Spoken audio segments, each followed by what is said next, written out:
Okay, well, so we've just had the most amazing trip. Many of you have seen us on Facebook and social media. Trip of a lifetime. We've just been to the east and the west coast of Canada with, where did we go in between? Niagara Falls. So we thought it would be really good. Actually, Layna asked us if we could do a quick interview just to talk through the trip of a lifetime, the bucket list trip we've done in Canada, and give you an insight into, well, what happened along the way. Over to you, Layna, because I've no idea what you've got prepared. Well, just a few things I've got prepared. So, one of the things is I know it's going to be difficult for you to decide because of the amount of things that you did while you're on your trip. But what was your favorite thing? What was one thing that just stood out the most to you? Oh, I think for me the ice fields. Yeah. Yeah, so we went to the ice fields and it was just so you've gone from like 39 degrees heat, really, really hot to like it wasn't freezing cold, but you're on a glacier really. So for me it was just amazing. Love that. For me, I think it was that real wilderness experience where we went to clear water, white water rafting, and I got the opportunity to jump out of the raft and hang on to the raft and float for about a mile on my back down through white water down the river. I think, you sat on your back looking up and there's ospreys flying around. That was magical. So for me, I think that it was that whole escapism, that wilderness feeling. That was fantastic. Incredible. And Paul, you mentioned the heat. So, as Brits, how did you cope with the heat while you were away? Because it was in its 30s and even 40s at some point, wasn't it? We packed rain jackets, didn't we? Yeah, and sweatshirts and jumpers and jeans. I had two pairs of jeans, all stayed in the case. Yeah, it was great because it wasn't really a problem because when we did the tour and we was in the RV and we was on camp, you're very shaded by all the trees. So, you actually, it was a lot cooler when you're in the forest. So we didn't find that a problem at all. And then when we was in the hotels, obviously we've got the aircon. So I didn't really find it an issue. We had the right clothing. That's the main thing. We had really light clothing, sports clothing. So it wasn't like, Yeah, we're wearing things like the Under Armour stuff and, Yeah. and the Americans wear this hook gear. And it's just so good. It takes up all the moisture, so you're not really sweating in it. It's ideal, for that climate, especially when the temperatures are so high. I mean, we're talking 39 degrees predominantly. It didn't go below 30 degrees while we were in the Rockies. And also, you're doing quite a lot of walking. So we trekked. We did a trek one day, which was about an hour and 10 minutes. A little bit elevated as well. So you've got to have the right clothing and the right footwear. Otherwise, that's not going to work. Yeah, I think that's a good point as well.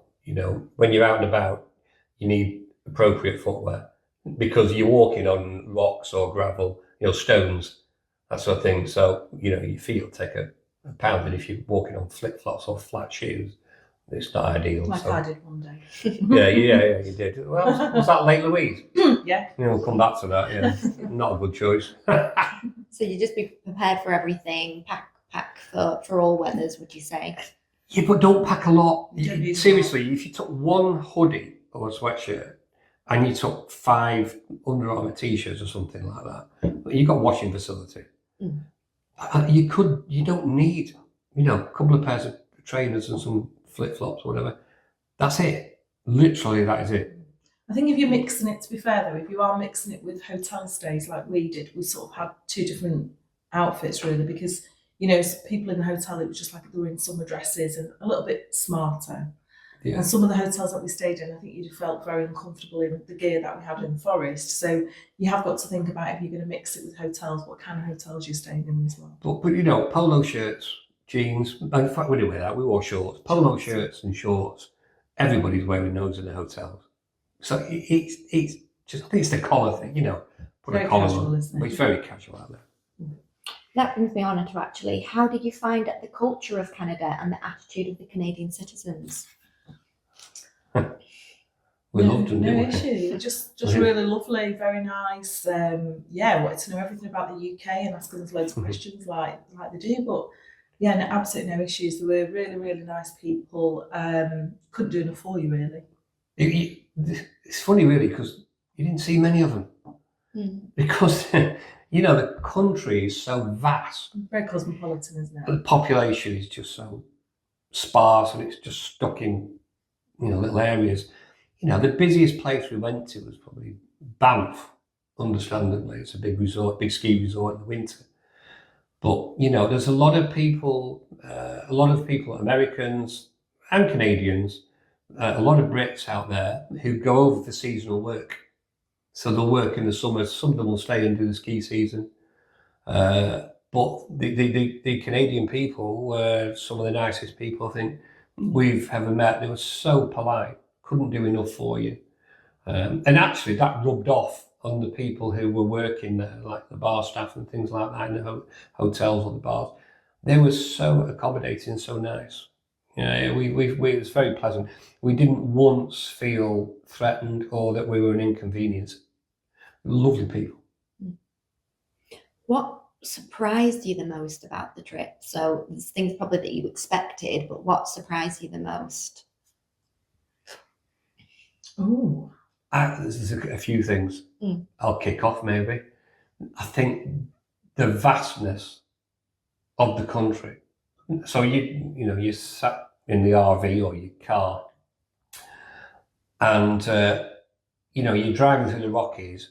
Every end of every mountain, it sounds a bit weird saying that, but it's full of them. You're in the Rockies. But every corner you went around, every bend, there was a river, a stream, a new scenery, snow-capped mountain. The vastness, animals by the side of the road, elk or whatever. It was just the vastness of the place that I expected it to be big. And I've been to Alaska, but you don't get the true picture. When you're cruising and calling in a place like Ketchikan and Juneau and places like that, it's beautiful. Yes, it's fabulous, but you don't get you don't get the full impact. It blew me away. It is vast. It's massive, and the scenery is beautiful. That so much so that people say that they thought all the photos were photoshopped, and they weren't. So that was the first thing for me. That surprised me. I think for me, the different experience you can have depending where you are. So Toronto was very, very different experience in different fields of Vancouver. Banff was very different to Lake Louise. Jasper was very different to everywhere else. So I think no matter what you want out of your holiday or your vacation, you can have a different experience in Canada in different places you go. It was just, Toronto and Niagara on the Lake was my favourite, followed by Banff, but actually I loved Lake Louise because there was just very little there and there's the most beautiful lake that we walked around. So again, it's different experiences wherever you go. The other thing I think that surprised me was how easy it is to take an RV and basically, rack up and just get on with your holiday or your stay or vacation or whatever. It's so geared up. I mean, you drive through to check in and you give them your name, show them a piece of paper. Thank you very much. You're on plot whatever 773. See you later. So you just get there, drive in, plug in, and that's it. And at the end, drive off. Everything is just taken for granted. It's so well organised, so easy. They are so on it. That surprised me how easy that was. It's brilliant. There's no wasting time messing around. Even though we got the full RV and you're putting the black water pipes in, your fresh water, your electric, that takes 5 minutes. I didn't do any of that. No, you did a lot of other good things though. But that surprised me. The infrastructure is amazing. Speaking of the RV, how did you find the driving and the roads? I had the first crash. 3 days in, coming out of Banff. You don't realise it because we had this massive, bloody great long thing, because that's what I wanted. If I'm going to do it, it might be 42 feet. It's massive, this thing, and the sides come out of that, and coming out of the petrol station. You just because the pump's set on like a plinth, so coming out and it just caught of all things, caught the waste pipe at the bottom. So that was snapped. But that was the story behind that, because that was really fortunate. We drove up to Lake Louise, and with this garage had arranged for us. We phoned them up, told them what had happened, and this garage was there, and it was basically 3 minutes. Put a connector on, boom, boom, boom, job It's quite done. good, really, because you had an emergency number, and they were very good and answered the call very quickly, sorted it, gave me advice. And Fraser way were good, weren't Yeah. Yeah. So the driving the RV, not being funny, I don't know. Who wouldn't want to sit behind a 40-odd foot RV and drive just into the wilderness?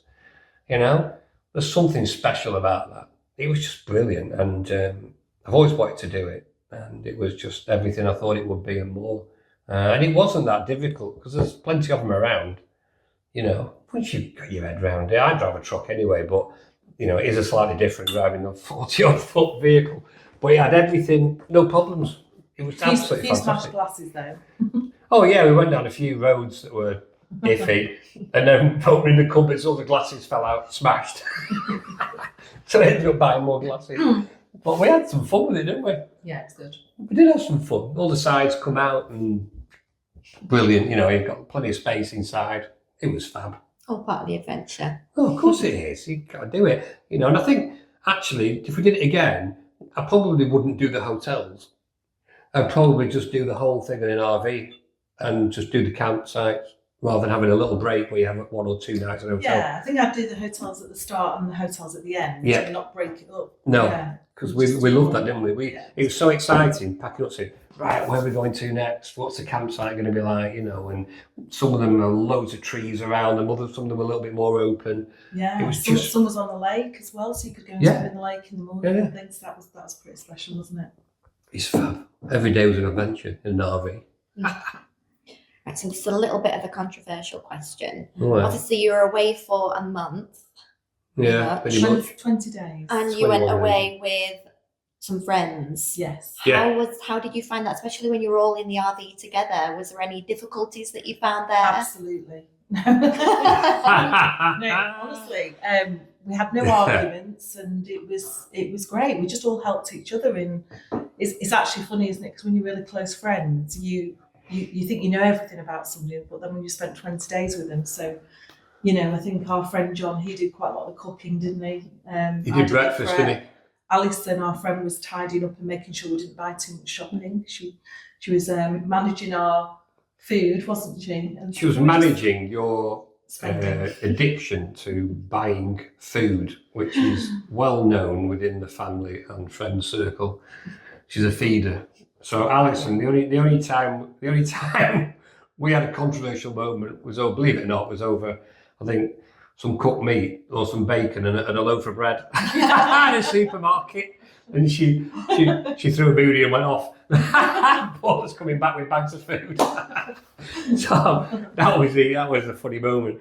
But we absolutely got on so well. There were no issues, and we decided sleeping arrangements. They were in the back, with this big cabin door and double bed and what have you. And Paul and myself climbed up the ladders and slept above the driver and passenger seats. That was fun. So it was a good laugh. Yeah, it was good. Especially if you needed a wee in the middle of the night. You got to climb over each other. And you climb down and the RV starts going like this. So by the time you go, how quiet you are, you woke everybody up because it's moving. And then you go outside. Yeah, we had showers and toilets, but I didn't. I just legged it outside to the toilet blocks and what have you, 3 a.m. with my phone as a torch. Trying not to get bit by mosses. But it's good fun. It was all part of the adventure. Yeah, it's fab. So you were away for 20 days. Could you have stayed longer, or were you ready to come home? It's a difficult one. I think I was ready to come home because of the family and work commitments as well, really. So yeah, but we could probably done another couple of days, couldn't we? I think if we'd have stayed in the Rockies and maybe gone up to Whistler and extended it that side and potentially gone over to Vancouver Island if we were just in the RV, I could easily have done another week or two, because honestly, it wasn't a problem. We got on so well, and it's just that whole thing about the wilderness, that escapism that I talked about. For me, I was in my comfort zone. You know, I wasn't really bothered when we went to the hotels. I thought it'd be a good idea, but I actually don't think it was a good idea. Well, not for me personally. I was more happier sitting down talking to people in the RVs next to us, and sitting having a drink with them and sharing stories. You know, people we met from all over the world. You know, for me that was, so I could have done longer, but I would have to have been in the RV. So my next question was actually going to be: is there anything you would change about the trip? But you've already mentioned that you would have stayed in the camper van longer and had less stops in the hotel. But is there anything else where particularly stands out, where you either wish you didn't go to a certain destination, or you wish you went to a different place? Is there anything that you wish you changed? Yeah, I think one of the places we went to, actually, we arrived, unfortunately there was an accident on the highway, so we were delayed quite a long time, so we didn't get a great deal of time there. But we stayed at a place called the Alpine Meadows in Clearwater, and it was just beautiful. And there was like stunning lodges and the most beautiful lake, little bar and grill and restaurant, and you could do your laundry, but it was just beautiful. And they had all kayaks and everything on the lake and rowing boats. And one thing we didn't do there, which I really wanted to do, is at the other side of the lake, it was about a half an hour row, there was turtles. So, and that's my favourite things. Turtles were on the other side of the lake, and actually they were actually coming out to hatch as well and going into the lake, and we missed it because we didn't have a great deal of time there. But I think I would like to, if I went back, I would go back there. It was really nice, and nice people who were the general managers. She was from the UK as well, wasn't she? She was They used to work on the cruise ships actually. They were lovely people, and they used to work on Crystal, so they run a tight ship. They know what service levels are all about. They were brilliant, and they just actually, the road up to there, you know, there's only one way in and one way out really if you've got a big RV, and they just resurfaced the road, and oh my word, that was you can imagine climbing windy things to get there. What should have taken you 10 or 15 minutes took us half an hour in the RV. It was a bloody nightmare. You've never seen how like it. In fact, John did a great job of navigating that, didn't he? Yeah, up and down. It literally is in the middle of nowhere. So you probably, would you say, about half an hour down to the town, but there's nothing around it. So it was just somewhere you could go and completely switch off. Yeah, we could have easily done 3 nights there and just stayed there and relaxed in the lodges. That was quite cool. What would I have done differently? You know what? I think we did a pretty good job. Yeah. You know, when I look back and think, you know, this is a trip of a lifetime, I think we crammed a lot in. You know, we never really stopped. You know, it was your sort of like relaxation, your fulfillment comes in a different way. It doesn't come by like as if you sat on the beach or sat there doing nothing. It comes because of what you're seeing, the environment you're in, that whole experience out there in the wilderness, just walking around, it gives you that total switch off. So it's completely different. It's good to get some exercise as well. We did quite a lot of walking, didn't we? And we ate healthy as well, didn't we? Pretty much. We did, yeah. Apart from John's, you know, greasy bacon spoons in the morning, whatever. Yeah, we ate really healthy, and you know, I don't think I've got anything that particularly changed. Maybe I think Niagara. We did the Maid of the Mist. It's quite a good point, that, and that's based on the American side. Probably, if I was going back again, I'd recommend to people. It's a lovely side, lovely to see and things to do. But I think you can stay on the Canadian side in Niagara and go further up round, and it's quite beautiful up there. And I would probably say to people, it's not worth the aggro going over to the USA. So you have to clear customs, and you have to walk over this bridge, clear customs. You then have to pay another $6 each. You've got to have a fiesta. And it's beautiful because you go into this lovely park area and things, and it's nice to see, but actually you go in there to do the Maid in the Mist, so you can still do it from the Canadian side. You can pre-book it, so it's fine. Right, so that brings me on to my last question, and that would be, so for someone like myself who is thinking about doing this trip one day, what would be your one piece of advice, if you could just give one, that's to say that anyone doing this trip, this is what you need to do, or this is what you need to remember? I would say spend more time in the Rockies. Mm. Actually, spend more time around that area because it's just beautiful, and there's so much more to see, and you just sort of driving through and take the time to stop. So we was going to the next destination, passing all these beautiful lakes, and we didn't really take the time to stop. So spend more time around the Rockies. I think that's a good point. Yeah, I think, take your time, and maybe, 2 or 3 nights, at specific campsites, so that en route you get the opportunity to see these stunning waterfalls, these lakes, etc. I think for me, I think it's be prepared for, potentially a life-changing experience, because it is like nothing else I've ever experienced. I found it really liberating, and you sort of like really realize what you need to live, what is important to you in life, and being out there and seeing how people live, how, simple it is, but it is, isn't it? Your life shouldn't be complicated, so, nice people, nice friends, family, they're the most important things. They had time to reflect, spending 3 weeks away out there. I had time to reflect, and I came back and sort of like looked at it. True story, I came home and filled 3 bin bags full of designer clothes and took them to the charity hospice shop. I'm like, I don't need them. And I don't need them. And it's made me reflect on what I actually do need. I don't need to be impressing people. I don't need to, it's, be who you are, be true to yourself and live your life that way, and it really changed me in many ways, and get back in, look at the wardrobe and think, that's good. Don't need all that. Did I, didn't I? I haven't done the same, by the way. You've not. But it was incredible, and it'll be memories forever. That's the thing that I think people should take away from a trip. Like memories forever. But don't put it off.